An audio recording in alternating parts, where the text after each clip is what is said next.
अस्सलाम वालेकुम जी एवरीवन, कैसे हैं आप सब। उम्मीद करती हूँ आप सब ठीक होंगे। मैं आज आई हूँ एक नई रेसिपी के साथ। मैंने सोचा कि आज मैं क्यों ना बिरयानी बनाऊँ। तो मैंने सिंपली एक बाउल लिया और मैंने अपना एक मेजरिंग के लिए एक ग्लास रखा हुआ है जो मैं आपके सामने यूज़ कर रही हूँ, जिसमें मैंने 2.5 ग्लास जो है वो चावल लिए हैं। और अब मैंने इनको अच्छी तरह जो है वो धो लेना है। आपने भी याद रखना है कि आपने अपना एक ग्लास रख लेना है जिसमें आपने मेजरिंग करने के लिए आपने उसको रख लेना है, ताकि आपके जो मेजरमेंट्स हैं वाटर मेजरमेंट्स और जो आपने नमक डालना है उसकी वो ख़राब ना हो। इसलिए मैं भी क्या करती हूँ, मैंने भी ग्लास रखा हुआ है और उस ग्लास को मैं यूज़ करती हूँ जब भी मैंने चावल बनाने होते हैं या फिर मैंने कोई और चीज़ बनानी होती है जैसे दाल वगैरह या चने हैं, तो मैं तब भी यही यूज़ करती हूँ। ठीक है जी। मैंने चावलों को अच्छी तरह धो लिया है, आपने भी अच्छी तरह धोना है, क्योंकि उसमें जो डस्ट होती है और जो कुछ स्टोन्स होते हैं वो अच्छी तरह निकल जाते हैं। जब वो पानी आप उसमें डालते हैं तो ऊपर आ जाते हैं। कुछ लोग क्या करते हैं, पानी जो चावलों का पानी है उसी में चावल बना लेते हैं, लेकिन आपने ऐसे नहीं करना। उसकी वजह ये है कि उसके अंदर जो नीचे रह जाते हैं चावल, उसके साथ बहुत ज़्यादा मिट्टी होती है और उसमें कुछ स्टोन्स भी होते हैं जो स्पेशली किडनी के पेशेंट्स के लिए बिल्कुल भी ठीक नहीं होते। अगर आप किडनी के पेशेंट नहीं भी हैं तो आपको थोड़ा सा अवॉइड करना चाहिए उस पानी को यूज़ करने में जो आप चावलों को बनाने के लिए यूज़ करते हैं। आप नया पानी लें जो फ़िल्टर वाटर होता है, ठीक है, अब वहाँ से लेकर उसको यूज़ करें। कभी भी उस पानी से अपने चावल ना बनाएं, ठीक है जी।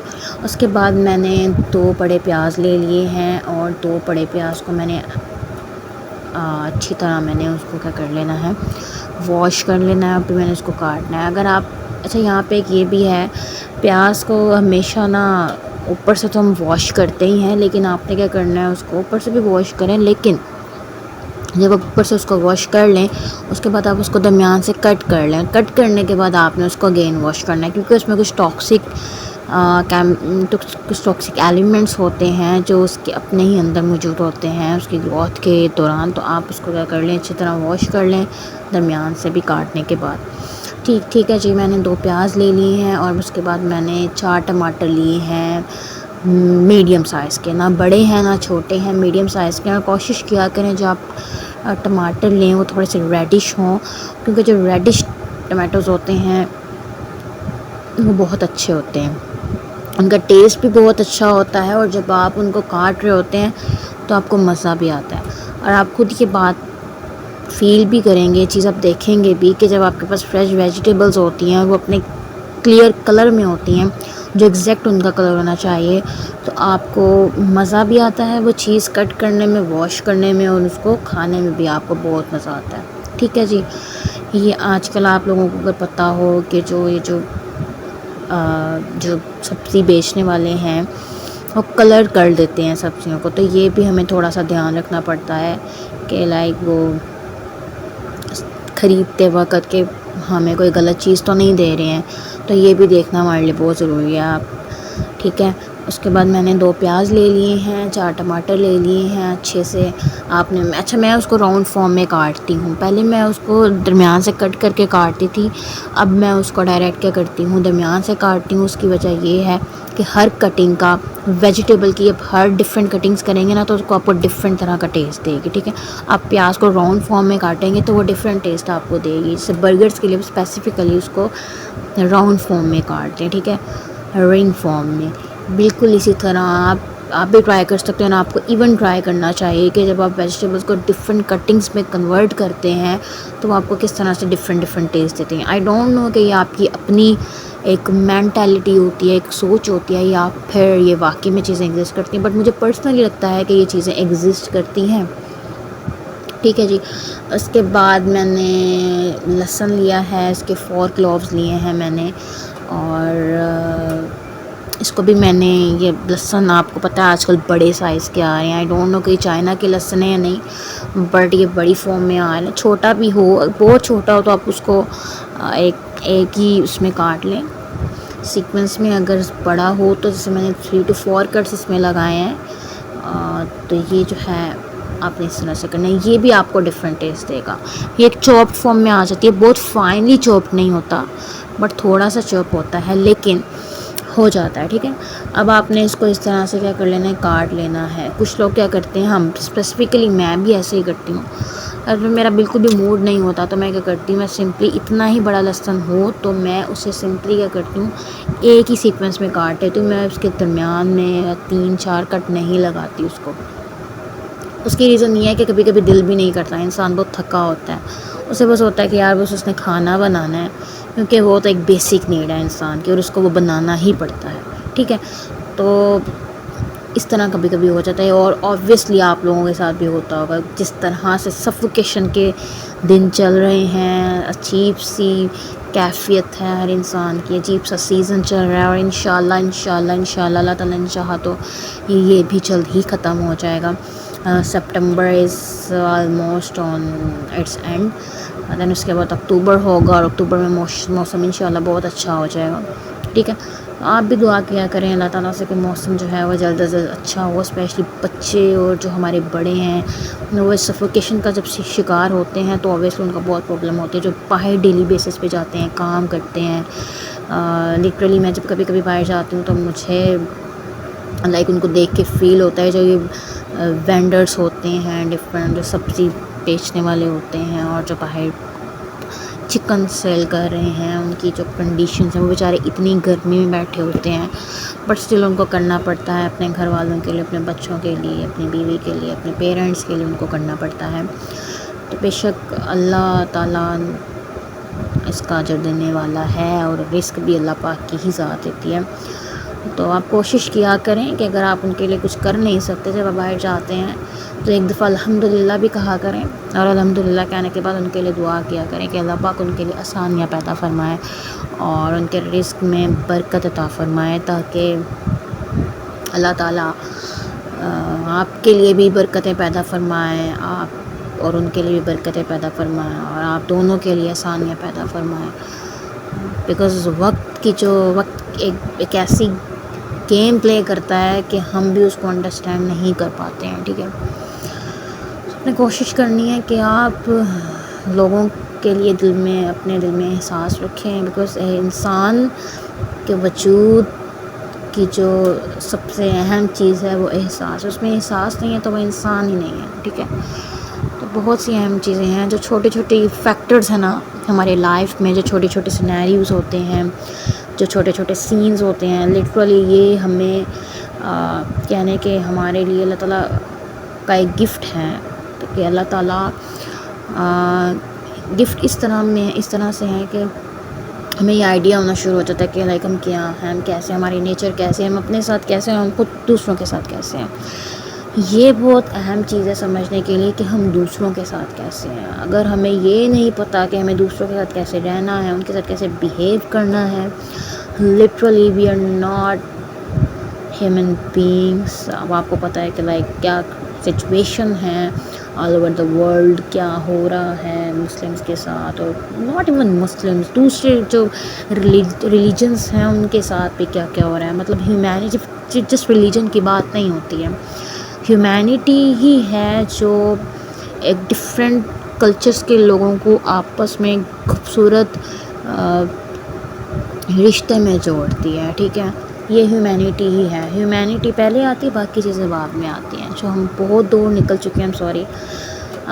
मैंने 4 जो है लहसुन के क्लॉव्स लिए हैं, जिन्हें आप जवे कहते हैं, और उसके बाद मैंने आई थिंक 4 जो है वो ग्रीन चिलीज़ ली हैं, और उनको मैं दरमियान से कट करती हूँ। उसकी रीज़न ये, मैं कभी कभी दरमियान से कट करती हूँ, डिपेंड करता है कि मैं कौन सी चीज़ बना रही हूँ।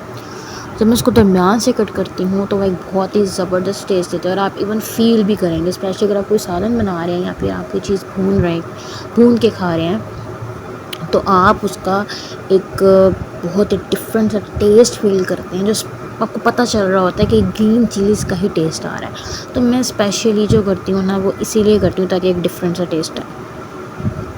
ठीक है जी, उसके बाद मैंने इसको दरमियान से कट कर लिया, और इसके बाद मैंने ये पैन ऑलरेडी रख दिया था चूल्हे पर। मैंने इसमें 2.5 ग्लास मेरे राइस के हैं, तो मैंने जो डोंगी होती है उसी से मैंने उतना ही मैंने ऑयल डाला है, मीन्स मैंने 2.5 डोंगी इसमें ऑयल डाला है, ना कम ना ज़्यादा। ठीक है, ओके, उसके अंदर पे मैंने बहुत ही, बिकॉज़ मैं साथ साथ कटिंग कर रही थी, इसीलिए मैंने जब बहुत ही लो फ्लेम पे पहले मैंने ऑयल अपना गरम किया और लो फ्लेम पे ही मैंने अपना प्याज डाल दिया और वो लो फ्लेम पे आहिस्ता आहिस्ता ब्राउन हुआ है। फिर थोड़ी देर बाद मैंने उसे थोड़ा सा हाई कर दिया था। जब मुझे पता चल गया था कि लाइक मेरी कटिंग अब कंप्लीट होने वाली है, तो मैंने उसको थोड़ा सा मीडियम पे ले लिया, ठीक है। तो उसने बहुत प्यारा सा ब्राउन कलर जो है वो डेवलप किया था। उसके बाद आपने हमेशा ये बात याद रखनी है कि आपने जब भी कोई भी चीज़ बनानी है, गोश्त की मैं बात कर रही हूँ, आपके पास गोश्त है, चिकन है, अब मीट है या फिर मटन है, ठीक है, बीफ है, मटन है या फिर चिकन है, आपने हमेशा सबसे पहले उसको अनियन में फ्राई करना है। आपने पहले क्या करना है, अपने प्याज को अच्छी तरह शैलो ब्राउन कर लेना। वो जो बहुत ही खूबसूरत सा कलर आ जाता है ना, ब्राउन कलर, आपने उसको वो कलर देना है। और उसके बाद आपने उसमें क्या करना है, अपना गोश्त ऐड कर देना, ठीक है। मेरे पास बीफ है और मैंने इसकी यखनी पहले ही बना ली थी, बिकॉज़ वो टाइम लेती है थोड़ा सा, तो मैंने उसको पहले ही बनाकर साइड पे रख दिया था। और अब मैंने उसमें से जो है वो डायरेक्ट गोश्त डाला है उसके अंदर, जो मैंने प्याज ब्राउन किया है उसके अंदर, और मैंने उसको अच्छी तरह एटलीस्ट 5 to 7 मिनट्स मैंने फ्राई करना है, ताकि उस प्याज का जो टेस्ट है ना वो बीफ के अंदर जाए, ठीक है। अब जब सब कुछ इकट्ठे डाल देते हैं ना, तो वो चीज़ नहीं आती, वो टेस्ट नहीं आता उसके अंदर। तो इसीलिए मैंने स्पेसिफ़िकली आपको बताया कि आपने क्या करना है, सबसे पहले प्याज को ब्राउन करना है, फिर आपने उसमें बीफ ऐड करना है और आपने थोड़ी सी कसर रहने देनी है उसको, जो गोश्त गला है उसको थोड़ी सी कसर रहने देनी है, बिकॉज़ आपने उसको फ्राई करना है। और जब आप उसको, वो पता है मीट आपको अच्छी तरह फ्राई करना पड़ता है, तो फिर हमने इसलिए थोड़ी सी कसर रहने देनी है ताकि वो हलवा ना बन जाए गोश्त का, ठीक है। इसलिए अपने प्याज फ्राई करना है। उसके बाद मैंने उसके अंदर डाला है अदरक, लहसुन और जो मैंने ग्रीन चिलीज़ थी वो भी मैंने इकट्ठे डाल दिए। मैंने उसमें भूनना है 5 मिनट भूनने के बाद मैंने उसमें 5 टेबल स्पून योगर्ट के ऐड किए हैं, ठीक है। दही आपने लास्ट में डालें, क्योंकि जो दही से टेस्ट आएगा ना उसकी तो बात ही आप ना करें, वो एक डिफरेंट टेस्ट उसमें लीव करेगा, ठीक है। आपने उसको अच्छी तरह फ्राई करना है और साथ मैंने स्पाइसेस ऐड किए। मैं आपको बता देती हूँ, नमक मेरे पास उस वक्त नहीं था, थोड़ी देर बाद आया था, इसलिए मैंने स्टार्टिंग में नमक नहीं डाला था। मैंने बिरयानी मसाला का एक पैकेट लिया था नेशनल का, मैंने वो ऐड किया है। इसमें मैंने जो सूखा धनिया का पाउडर होता है ग्रीन कलर का, मैंने वो 1 स्पून ऐड किया है। आप उसको टीस्पून कह सकते हैं, आप टेबल स्पून नहीं कहेंगे, बिकॉज़ ये छोटे छोटे चम्मच होते हैं जो हमने अलग-अलग उसमें बॉक्सेस में रखे हुए हैं, ठीक है। तो वो मैंने उसमें डाल दिए हैं। उसमें डालने के बाद मैंने क्या किया है, मैंने आई थिंक मैंने ज़ीरा ऐड किया है, उसमें मैंने ज़ीरा ऐड किया है। और अच्छा, मैंने ना ये लौंग दालचीनी नहीं ऐड की। उसकी एक अहम रीज़न, इसका इम्पॉर्टेंट रीज़न ये है कि मैंने बिरयानी मसाला ऐड किया, मैंने उसको इतना गर्म नहीं बनाना था, बिकॉज़ पता है ये चीज़ें बहुत गर्म कर देती हैं, और वो स्पेसिफिकली तब डालती हूँ जब किसी गेस्ट ने आना हो, ठीक है। वो भी चीज़ें आपको सेपरेट डालनी पड़ती हैं, वो गरम मसाले की सूरत में आ जाती हैं, वो आपको सेपरेटली डालनी पड़ती हैं। तो मैंने क्या किया, मैंने बिरयानी मसाला डाला है, उसमें आपको पता है लौंग भी होती है, दालचीनी भी होती है, ठीक है, इस वजह से मैंने डाला। उसके बाद मैंने इलायची चीज़ें डाली हैं। उसके बाद नमक आ गया था, फिर मैंने नमक भी डाला, और नमक मैंने 2 चम्मच डाला है। हाँ, अगर मैं सिंपल राइस बना रही होती या फिर मैं पोटैटो राइस बना रही होती, तो मैं उसमें क्या करती, मैं उसमें 2.5 टीस्पून ही नमक का ऐड करती, ठीक है। जितने चावल होते हैं जितने, उतना ही मैं नमक ऐड करती हूँ और उतना ही मैं ऑयल ऐड करती हूँ। मैंने यहाँ 2 टीस्पून इसलिए ऐड किया है बिकॉज़ बिरयानी मसाले में भी ऑलरेडी नमक मौजूद होता है, और जो मेरी यखनी थी इसमें भी थोड़ा सा नमक था। ये आपको चीज़ें बहुत बैलेंस करनी पड़ती हैं और बहुत आपके ना माइंड में होना चाहिए कि ये चीज़ें आपने अपने जहन में रखनी है। आप भूल गए हैं तो समझे फिर आप भूल गए हैं। ये चीज़ें मैंने डाल के फिर उसको भूना है, नमक आ गया था, मैंने उसको भूना है, ठीक है, अच्छी तरह मैंने उसको भूना है। और फिर मैंने क्या किया है, मैंने वही ग्लास लिया है, आपने देखा होगा, मैंने वही ग्लास लिया है और उसमें मैंने यखनी मैयर करके डाली है। और जो एंड पे मैंने किया है, एंड पे जो मेरा 5th ग्लास था, अगर आप 2.5 गिलास चावल हैं तो आपने 5 गिलास पानी लेना है। हाँ, अगर आपके चावल बहुत कम देर भीगे हैं ना, तो आपने क्या करना है कि आपने थोड़ा-सा और पानी डाल देना है। लेकिन अगर आपके चावल आधे घंटे या 1 घंटे तक भीगे रहे हैं, तो आपने उसके अंदर पानी नहीं ऐड और करना। फिर वो ना वो मिक्स हो जाएंगे चावल, हप्पा बन जाएगा, फिर आपको मज़ा नहीं आएगा, वो टेस्ट भी डेवलप नहीं होगा।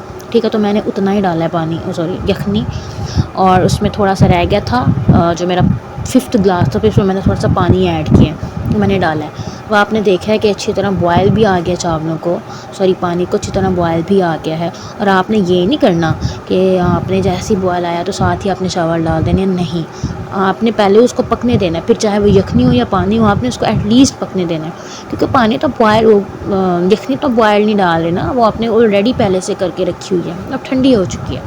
तो आपने उसको पकाना है ताकि कुछ जो टेस्ट है आपके मसाले का, आपके मीट का, वो उसमें ऐड हो। This is very important thing. कुछ लोग क्या करते हैं वो उसमें ही डायरेक्ट डाल देते हैं, वो पानी वो कच्चा होता है। आपने पानी को पकाना है, जब तक वो पानी नहीं पकेगा उसमें वो चीज़ नहीं आएगी, वो फ्लेवर, वो टेस्ट नहीं डिवेलप होगा। उसके बाद आपने क्या करना है, आपने उसमें चावल डाल लेने हैं। चावल डालने के बाद आपने उसको कभी भी, उसका जो कवर है, ढक्कन है, उसको नहीं कवर करना, कभी भी नहीं करना। आपके चावल बहुत सॉफ्ट हो जाएंगे, वही कंडीशन आ जाएगी कि आपने पानी ज़्यादा नहीं डाला, बट आपने उसको चावल डालने के बाद उसमें बंद कर दिया, एयर टाइट कर दिया, तो वो ऑलरेडी वो मिक्स हो जाएंगे, हप्पा बन जाएगा, वो चावल तो नहीं रहेंगे पे। अब आप देखें कि ये मैंने इसको ऐसे खुला पकाया है, आई डिडेंट कवर इट, और आपने भी इसको कवर नहीं करना। जब आपको पता चले कि पानी थोड़ा सा रह गया है, आपने इसमें कलर डाल देना है। कलर मैं पहले पानी में ऐड करके डालती थी, फिर मैंने देखा यार वो चीज़ नहीं आती, वो तो सारा ही मिक्स हो जाता है, उसमें कलर डिफरेंट नहीं आता। अब मैं क्या करती हूँ, मैं इसमें थोड़ा थोड़ा सा 5 डिफरेंट प्लेसेस पे जो है वो ऐड कर देती हूँ, और उसको चम्मच से उस जगह को मिक्स कर देती हूँ, और अब मैंने इसको क्या कर देना है, कवर कर देना है। ठीक है जी। अब जब मैंने इसको कवर कर देना ना, तो अब मुझे प्रैक्टिस हो गई है कि अगर मैं टाइम इसका नोट नहीं भी करती हूँ, तो मुझे पता चल जाता है लाइक कि यार अब ये बन जाएंगे, अब ये बनने वाले हैं। उससे मुझे कैसे पता चलता है कि मैंने लाइक 5 मिनट बाद या 10 मिनट बाद मैंने चाहना है, और मैंने जाके चेक करना होता है, उसको मैंने मिक्स करना है ताकि चावल ऊपर वाले नीचे से मिक्स हो जाए, नीचे वाले ऊपर से मिक्स हो जाए, और वो पकें। और वैसे ऊपर वाले जब ऊपर ही रह जाएंगे ना, तो हार्ड हो जाएंगे, और फिर उनको कहते हैं कि चावल थोड़े सख्त सख्त हैं, वो पके नहीं हैं। तो आपने एटलीस्ट अगर आपने 20 to 25 मिनट्स का दम रखा है ना, तो आपने उसको क्या करना है, आपने उसको लास्ट में एटलीस्ट 2 दफ़ा तो आपने उसे जाके देखना है, और आपने उसको चलाना है। ठीक है, लास्ट में जी। तो मैंने इस तरह से दम रखा है, और मेरे जब चावल बन गए, मुझे पता चल गया कि मेरे चावल बन गए हैं, बिकॉज मैं दरमियान में जा के देखती हूँ, मुझे आइडिया हो जाता है। ठीक है, फिर मैं गई हूँ, मैंने उसको देखा, और आपने देखा कि कितनी खूबसूरत उसकी शक्ल निकली, माशाल्लाह माशाल्लाह माशाल्लाह। बना बना के प्रैक्टिस हो गई है मुझे, अल्लाह का शुक्र है। खाना बनाना भी बहुत ही यू कैन से कि ये एक आर्ट है, और अगर ये आ जाए ना तो बस बहुत ही अच्छा होता है, आप किसी के मोहताज नहीं होते, सबसे अहम बात। और ये देखें मैंने डिश आउट कर लिया है। आप लोगों ने मुझे बताना है कि आप लोगों को कैसे लगा देख के। अब आप भी ऐसे ट्राई कीजिएगा। मैंने सिंपल सी रेसिपी को फॉलो किया, मैंने कुछ भी नहीं किया, मैंने सिर्फ बिरयानी मसाला ऐड किया, और यखनी मैंने ऑलरेडी सिंपल सी बनाई हुई थी, नमक और रेड मिर्च डाल के मैंने सिंपल सी बनाई थी, उसमें मैंने कुछ भी ऐड नहीं किया था। आप इतना कह लें कि मैंने जो उसको गोश्त को गलाया था। तो ये मैं अब खाने लगी हूँ, और लिटरली ये बहुत मज़े की बनी थी, और मैं ख़ुद हैरान थी कि ये बहुत मज़े की क्यों बनी है, या फिर मैंने बहुत थक गई थी, मैंने बहुत मेहनत से उसको बनाया। वैसे जब आप चीज़ें करते हो स्टार्टिंग से, और जब आप साथ साथ रिकॉर्डिंग भी कर रहे हो, तो आपको तो भूख लगेगी ही। और फिर मैंने क्या किया कि मैंने इसको आराम से मज़े से बैठ के खाया। अब आप भी इसको एंजॉय करें, अपना बहुत सारा ख्याल रखिएगा। लेकिन जाने से पहले आपने मेरी वीडियो को लाइक ज़रूर करना है, सब्सक्राइब भी करना है मेरे चैनल को, और अपने फ्रेंड्स और अपनी फैमिली के साथ शेयर भी करना है। और आपने मुझे कमेंट्स में लाजमी बताना है कि आपको कैसी लगी मेरी वीडियो। अपना बहुत सारा ख्याल रखिएगा, और मुझे अपनी दुआ में याद रखिएगा। अल्लाह हाफिज़।